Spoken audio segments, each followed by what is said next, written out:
الحمد لله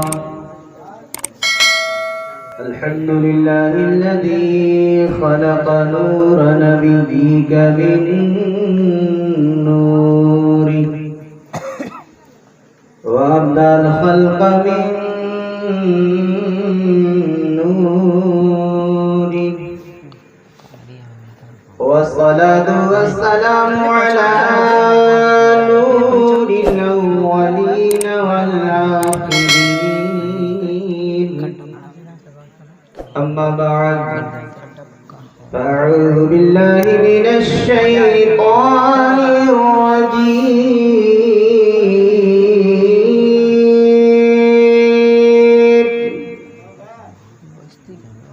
بسم الله الرحمن الرحيم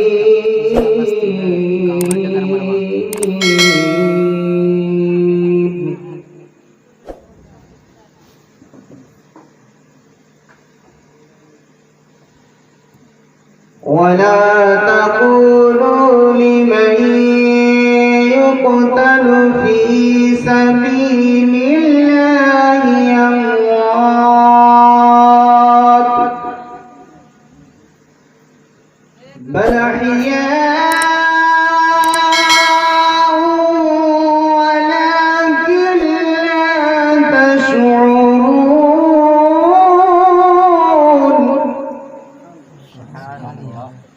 آمنت بالله صدق الله العظيم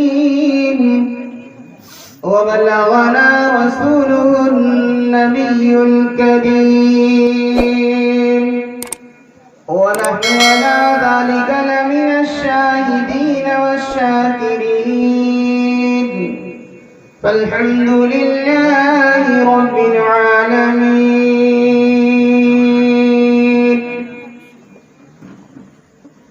سیدی سرکار اعلیٰ حضرت عظیم البرکت مجدد دین و ملت امام عشق و محبت اہل بیت میں ڈوب کر لکھتے ہیں اہل سنت کا ہے بیڑا پار اصحاب رسول اہل سنت کا ہے بیڑا پار اصحاب رسول نجم ہے اور ناؤ ہے عطرت رسول اللہ کی.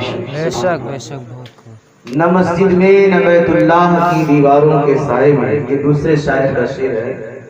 نہ مسجد میں نہ بیت اللہ کی دیواروں کے سائے میں نماز عشق ادا ہوتی ہے تلواروں کے سائے میں. اور علامہ اقبال لکھتے ہیں عجیب و ساد اور رنگی ہے داستان حرم، عجیب و ساد اور رنگی ہے داستان حرم، نہایت جس کی حسین ابتدا ہے اسماعیل.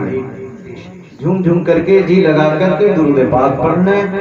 اللہم صلی وسلم علی سیدنا شفیعنا حبیبنا مولانا معوانا مولانا محمد بارک سلم صلاۃ و سلام علیک یا رسول اللہ صلی اللہ تعالی علیہ وآلہ وسلم.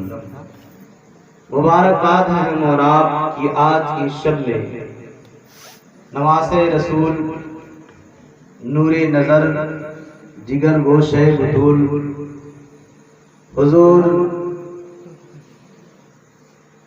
سیدنا امام حسین رضی اللہ تعالی عنہ و شہدائے کربلا رضی اللہ تعالی عنہم اجمعین کے یاد میں بیٹھ کر کے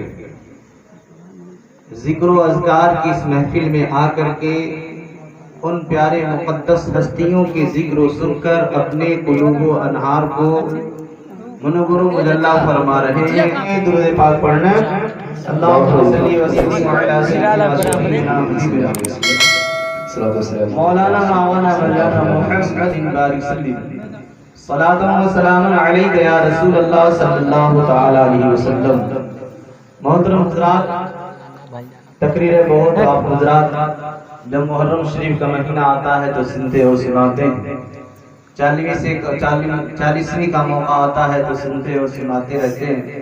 ہر سال ہم اور آپ امام حسین رضی اللہ تعالیٰ عنہ کا تذکرہ سنتے بھی ہیں، سناتے بھی ہیں، محظوظ ہوتے ہیں، عمل کرنے کی کوشش بھی کرتے ہیں. بہت سے لوگ عمل کرتے ہیں، بہت سے لوگ ایک کان سے سن کر دوسری کان سے نکال دیتے ہیں. امام حسین رضی اللہ تعالیٰ عنہ کی شہادت کربلا کی سرزمین پہ ہوئی اور بہت دردناک شہادت ہوئی ہے جو سبھی جانتے ہیں۔ ایک بات میں عرض کر دوں، اعلیٰ حضرت عظیم البرکت مجدد دین و ملت امام عشق و محبت رضی اللہ تعالیٰ عنہ نے لکھا، ابھی میں نے وہ شعر پڑھا بھی، اہل سنت کا ہے بیڑا پار اصحاب رسول، نجم ہے اور ناؤ ہے اطرت رسول اللہ کی۔ دنیا میں دو ایسے فرقے ہیں جو کربلا والوں سے اور اہل بیت سے بڑا پیار اور محبت کرتے ہیں۔ ایک فرقے کا نام رافضی ہے اور دوسرے فرقے کا نام اہل سنت والجماعت ہے، جسے شارٹ میں ہم سنی کریں گے۔ یہ دو فرقے اہل بیت سے بہت محبت کرتے ہیں، اور رافضی تو محبت کا اظہار کچھ اس طرح کرتے ہیں، جب محرم کا مہینہ آتا ہے تو ماتم کرتے ہیں اور ماتم کر کے اپنے بدن کو لہو لہان کر لیتے ہیں، حالانکہ شریعت میں اس طرح سے کرنا حرام حرام حرام ہے۔ اور اگر گہرائی میں دیکھا جائے تو حضرت علی کے زمانے سے دو فرقے نکلے تھے حضرت علی کے زمانے میں۔ ایک حضرت علی سے فرقہ محبت کرتا تھا اور ایک فرقہ حضرت علی سے نفرت کرتا تھا۔ محبت کرنے والوں کو شیعان علی کہا گیا اور نفرت کرنے والوں کو خارجی کہا گیا۔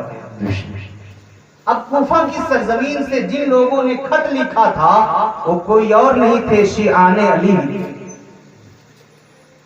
جو اپنے آپ کو شیعہ کہتا ہے، آج ماتم کر رہا، لیکن حقیقت میں کربلا کی سرزمین پہ نبی کی اولاد کو قتل کرنے والی وہی جماعت، اور کربلا کی سرزمین پہ کوئی یہ نہیں آیا تھا، سب کے سب یہ تھے۔ اشارہ سمجھیے گا، کربلا کی سرزمین پہ یہ کوئی نہیں تھا، سب یہ تھے۔ کوئی حافظ ہے، کوئی مفتی ہے، کوئی محدث ہے، کوئی مقنن ہے، کچھ ہے، کوئی صحابی کا لڑکا، کوئی تابعی ہے، کوئی تابعی کا لڑکا ہے، سب کے سب قرآن پڑھنے والے، نماز پڑھنے والے، روزہ رکھنے والے سب تھے۔ یہ بیان کرنے کا مقصد یہ ہے کہ اسلام اور مسلمان کو جب بھی نقصان پہنچا ہے تو غیروں سے نہیں، اپنوں سے پہنچا ہے۔ ہر دور میں اگر اسلام اور مسلمان کو نقصان پہنچا ہے تو کسی اور سے نہیں، بلکہ مسلمان خود مسلمان کو نقصان پہنچایا ہے، مسلمان خود اسلام کو نقصان پہنچایا ہے، اور آج کے دور میں بھی مسلمان کو نقصان پہنچاتا ہے۔ اور یہ کوئی چھپی ہوئی بات نہیں ہے، ظاہر ہے۔ ابھی کسی کا مکان بننے لگے تو دوسرے کو پریشانی ہو جائے گی، وہ بغیر جھگڑا کے جھگڑا پیدا کرنا چاہے گا کہ نہیں، ان کی جو بنیاد کھودی گئی ہے نا، ایک انگل ہمارے طرف، لیکن جھگڑے کا جھگڑا پیدا کرے گا، اور وہ معاملہ کچہری تک، تھانے تک، کورٹ تک، ہائی کورٹ، سپریم کورٹ تک پہنچ جاتا ہے، اور پھر آ کر کے گھر ہی پہ مسئلہ ہوتا ہے۔ تو مسلمان ہی کو تکلیف دے رہا ہے، کیونکہ آج مسلمان اگر متفق ہو جائیں تو آدمی انقلاب پیدا ہو جاتا ہے، لیکن مسلمان متفق کہاں ہے؟ کچھ ایسے لوگ ہوتے ہیں، تھوڑا سا پڑھ لیتے ہیں، مطالعہ کر لیتے ہیں، ارے یہ مولانا کچھ نہیں جانتے، ہم بہت جانتے ہیں۔ ایسا بھی ہوتا کہ نہیں ہوتا؟ دو تین کتاب پڑھ لیے اور کچھ سوال جواب کا کتاب پڑھ لیے، کچھ نوٹ کر لیے، تو مولانا صاحب بتائیے فلاں نبی کی بیوی کا نام کیا تھا؟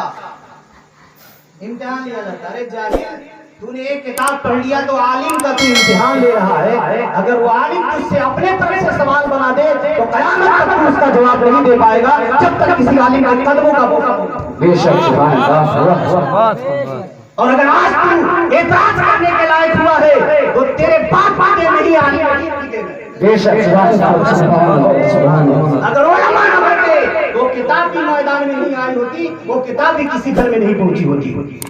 اس کتاب کا لکھنے والا ہی کوئی عالم ہوگا، کوئی حافظ، کوئی مفتی، کوئی محدث ہی ہوگا۔ آج سماج میں بہت سی خرابیاں، لیکن ان خرابیوں کو ہم امام حسین رضی اللہ تعالیٰ عنہ کا دن مناتے، جشن مناتے ہیں۔ 10 دن تک ہماری ماں اور بہنیں بہت سے لوگ روزہ رکھتے ہیں، لیکن میں پوچھنا چاہتا ہوں کربلا کی دھرتی سے کیا یہی پیغام ملتا ہے کہ ہم 10 دن تک امام حسین کے نام پہ سبیل قائم کریں، روزہ رکھیں اور ان کے نام پہ محفلیں قائم کریں اور مسجدیں ہماری خالی نہ کریں، ہماری ماں اور بہنیں بے پردگی کا مظاہرہ کریں؟ ہمارے بیٹے آوارہ کی طرح اپنی زندگی گزاریں، ان کو دیکھنے سے یہ سمجھ میں نہ آئے کہ مسلمان جا رہا ہے کہ کسی غیر مسلم کا لڑکا رہا ہے۔ آج ہم نے اپنی پہچان کو مٹا دیا، کیا کربلا کے میدان سے یہی پیغام ملتا ہے؟ نہیں، آؤ میں آپ کو بتاتے چلوں، اور انشاءاللہ آج کچھ عجیب تقریر ہوگی میری، اور آپ سمجھیے گا اور غور کیجیے گا کہ شکیل اختر نظامی کیا بیان کر رہا ہے اور کیا درس دینا چاہتا ہے۔